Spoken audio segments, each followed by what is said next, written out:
Hello बच्चों, स्वागत है आपका एक बार फिर से हमारे चैनल पे। जैसा आप जानते हैं मासिक पेपर जो है 2022-23 स्टार्ट हो जाएंगे आपके 19 सितंबर से, जो कि डेट आई है। बहुत जल्द से जल्द आयोजन होंगे।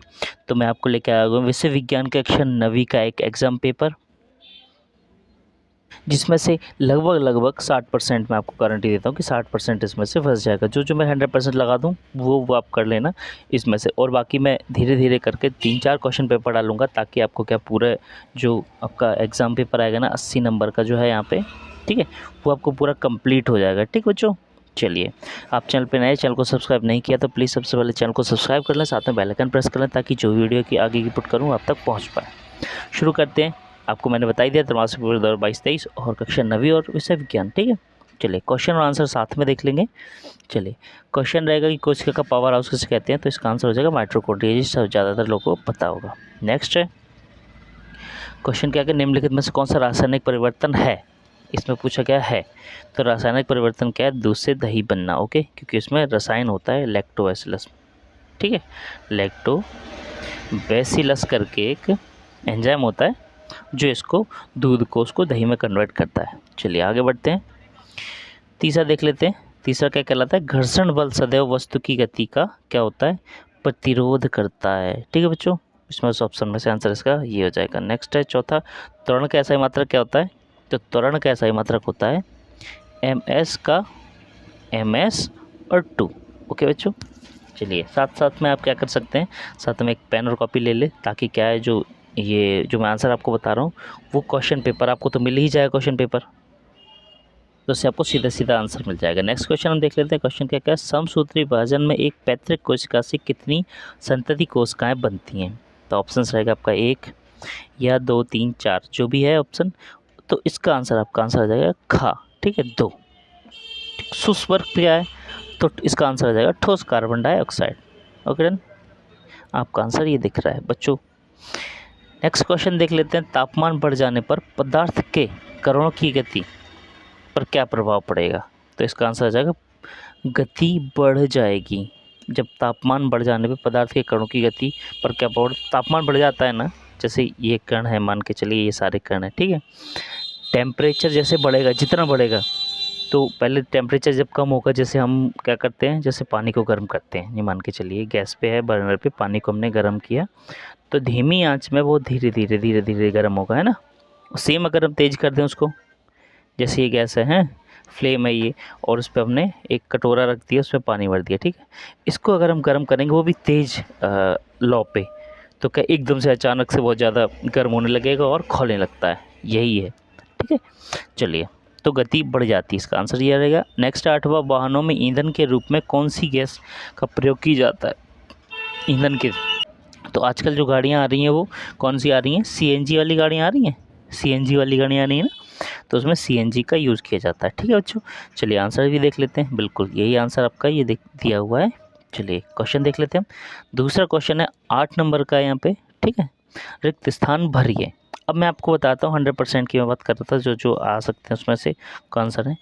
पहला ये आपका आएगा उसमें, ठीक है बच्चों।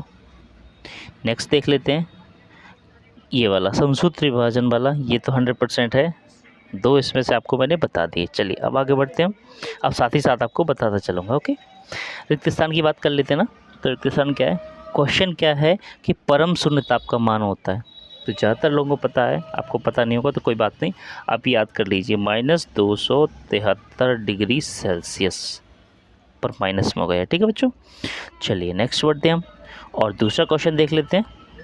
दूसरा, केंद्रक की खोज किसने की थी, तो कौन थे, तो की थी रॉबर्ट ब्राउन ने। ठीक है, रॉबर्ट ब्राउन ने की थी कोशिका की खोज। ठीक है बच्चों, आप अच्छा, इससे पहले एक और है, केंद्रक की खोज के वैज्ञानिक थे वो, कोशिका के नहीं, केंद्रक की खोज रॉबर्ट ब्राउन ने की थी। ठीक है, नेक्स्ट क्वेश्चन देख लेते हैं कि वेग परिवर्तन की दर कहलाती है, तो क्या कहलाती है, त्वरण। ठीक है बच्चों, नेक्स्ट वाले, नेक्स्ट क्वेश्चन है कि बल का SI मात्रक क्या होता है, सभी को पता है, न्यूटन। ठीक है, नेक्स्ट क्वेश्चन रहेगा आपके, किसी वस्तु का जड़त्व की माप क्या होती है, किसी वस्तु के जड़त्व की माप का नहीं होगा यहाँ पे, के जड़त्व की माप क्या होती है, द्रव्यमान। क्वेश्चन है, क्रोमोसोम DNA तथा के बने होते हैं, क्रोमोसोम काय काय के बने होते हैं, सबसे पहले DNA होता है इसमें।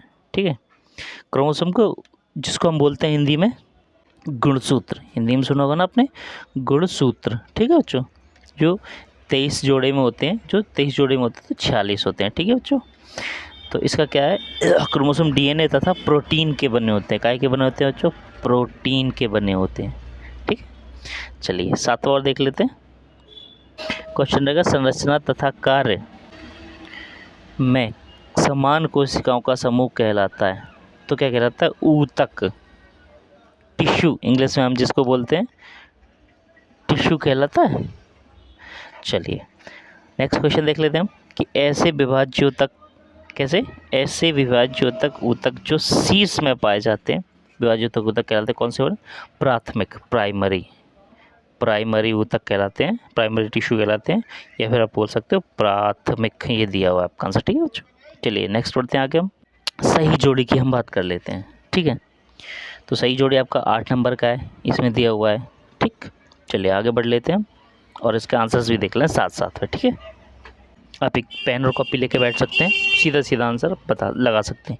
न्यूटन का था, किससे कनेक्टेड रहेगा? न्यूटन ने क्या दिए थे? गति के नियम दिए थे। ठीक है, तो न्यूटन का आपका हो जाएगा क्या? गति के नियम। तो आप यहाँ पे 1 नंबर डाल लीजिए।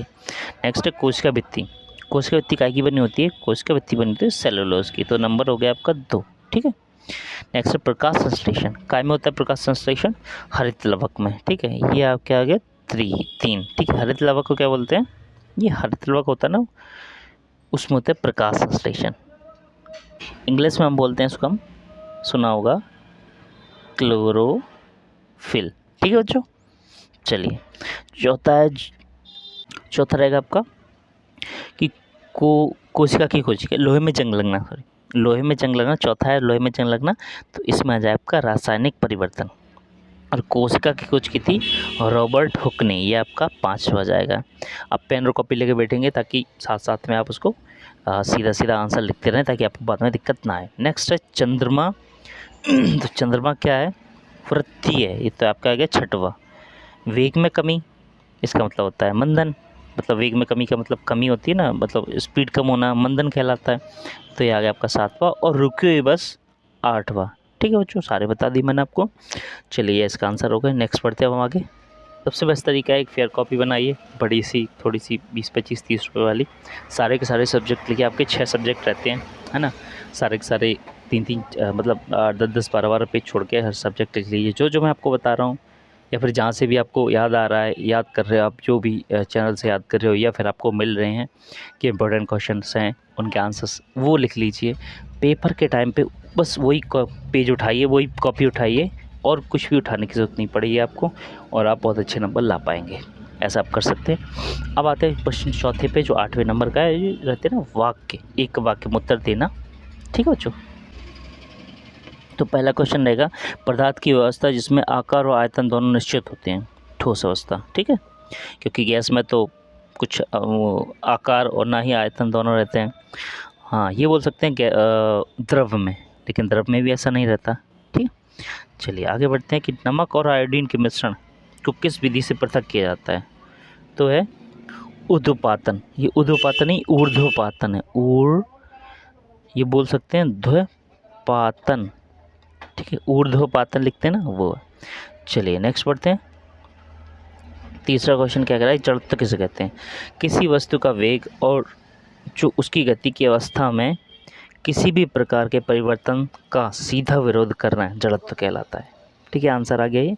आप 1 बार 2 बार 3 बार देखिए उसको, ताकि आपको याद हो जाए। ठीक है, लिखने की ज़रूरत नहीं पड़े, ऐसा आप 1 बार 2 बार 3 बार 4 बार पढ़ें, आपको याद हो जाए। नेक्स्ट है संवेग क्या है? द्रव्यमान इंटू वेग। ठीक है, मास इंटू स्पीड, ये क्या होगा आपका? संवेग हो गया। ठीक, चलिए आगे बढ़ते हैं। 5वें की बात कर लेते हैं हम कि प्रोटीन का संश्लेषण कोशिका में कहाँ होता है? सीधी सी बात है, राइबोसोम में, राइबोसोम। ठीक है, ये हिंदी में लिख लेना आप, इंग्लिश की ज़रूरत नहीं पड़ेगी आपको, बहुत नॉर्मल चीज़ है, राइबोसोम।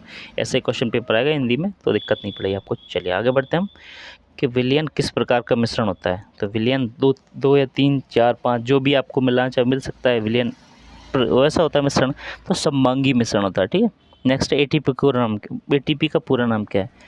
तो एडिनोसिन ट्राइफॉस्फेट रहता है। क्या? एडिनोसिन सिन ट्राई फॉस्फेट। अब इंग्लिश में भी आप इसको याद कर लीजिए, एटीपी। क्या? एटीपी। एटीपी ये एनर्जी में होती है हमेशा, ठीक है। एनर्जी को एटीपी में बताया जाता है, जिसका वो होता है ना, यूनिट होती है। चलिए आगे है, क्लोरोफिल युक्त प्लास्टिड क्या कहलाते हैं? क्लोरोफिल युक्त प्लास्टिड कहलाते हैं, क्लोरोप्लास्ट कहलाते हैं, ठीक है। चलिए 8 आपका कंप्लीट होता है। नेक्स्ट बढ़ते हैं आगे। यहाँ पे मैंने आपको सारे के सारे क्लास 9th के जो ओटी हैं और आपके जो नॉर्मल क्वेश्चंस थे ना 32 नंबर में जो आते हैं, वो मैंने आपको कंप्लीट करा दिए हैं। इससे ऊपर कहीं नहीं जाएगा, आप टेंशन बिल्कुल ना लें। इससे ऊपर बिल्कुल भी कहीं नहीं जाएगा। जो मैंने आपको बताया ना 60% वो कंफर्म है इसमें से आना, तो आप बिल्कुल इसको रट लीजिए। 60% इसमें से क्वेश्चंस और साथ में आंसर्स मैंने आपको दे दिए, वो आ जाएंगे। आपको वीडियो पसंद आई तो प्लीज़ वीडियो को लाइक करें, साथ में चैनल को सब्सक्राइब ज़रूर कर दें, ये मेरी रिक्वेस्ट है। चलिए मिलता हूँ अगली वीडियो में। धन्यवाद। क्वेश्चन जो ओरिजिनल क्वेश्चन आने वाले हैं ना, उनके साथ मिलता हूँ। चलिए धन्यवाद।